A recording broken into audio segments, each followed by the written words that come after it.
আসসালামু আলাইকুম। এখন আমি আপনাদেরকে দেখাবো এই এক্সেলে অনেকগুলো নাম লেখা থাকবে। প্রত্যেকটা নামের জন্য আলাদা আলাদা কিভাবে ফোল্ডার তৈরি করবেন এই কয়েক সেকেন্ডের ভিতর খুব সহজে। এখানে ৫০০, ১০০০, ২০০০, ৩০০০, ৫০০০ নাম থাকতে পারে। ৫০০০ নামের জন্য যদি আলাদা আলাদা করে ফোল্ডার তৈরি করতে হয় সেক্ষেত্রে অনেক সময়ের ব্যাপার, অনেক সময় লাগবে। সেক্ষেত্রে আমরা এক ক্লিকে কীভাবে ফোল্ডার তৈরি করবো সেটা দেখাবো। প্রথমে আমরা ইকুয়াল চিহ্ন দিব, ইকুয়াল চিহ্ন দিয়ে ডবল কোটেশন এমডি লিখবো, আমরা স্পেস দিব, ডবল কোটেশন লজিক্যাল অ্যান্ড।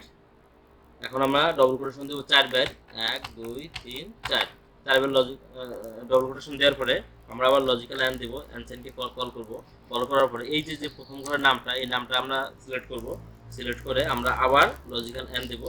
এখন আমরা 4 বার দেবো ডবল কোটেশন, 1 2 3 4, 4 বার ডবল কোটেশন দেওয়ার পরে ইন্টার দেবো আমরা। ইন্টার দিলে আমার এরকম আসবে। এরকম আসতে করে আমি টেনে নিচের দিকে নিয়ে আসবো। এখন প্রত্যেকের জন্য এমডি দিয়ে নাম হয়ে গেছে। দেখেন আমরা এই নামটাকে আমরা এখন কপি করব। এই নামটাকে আমরা এখন কপি করব। কপি করে আমরা চলে যাব নোটপ্যাডে।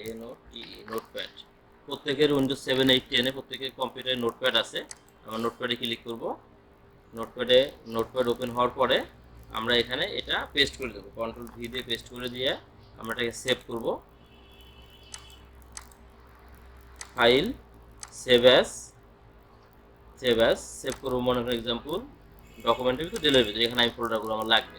এখানে এসে আমি এখানে আমার নাম দিলাম আল হাসান গাজী .bat দিতে হবে সেভ এক্সটেনশন হিসেবে। যেই নামে ইউজ করেন না কেন .bat দিতে হবে। এখন আমি সেভে ক্লিক করলাম। সেভে ক্লিক করার পর এখন আমি ডকুমেন্টের ভিতরে চলে যাব। ডকুমেন্টের ভিতরে চলে যাওয়ার পরে এই যে এই ফাইলটা আমার এখানে সেভ হয়েছে। এখন এই ফাইলটার উপর আমি যদি ডবল ক্লিক করি আমার এখানে প্রত্যেকটা নাম চলে আসছে। এই যে প্রত্যেকটা নামে আমার এখানে ফোল্ডার চলে আসছে। দেখেন প্রত্যেকটা নামে আমার ফোল্ডারগুলো চলে আসছে। এটাই ছিল আজকের ভিডিও।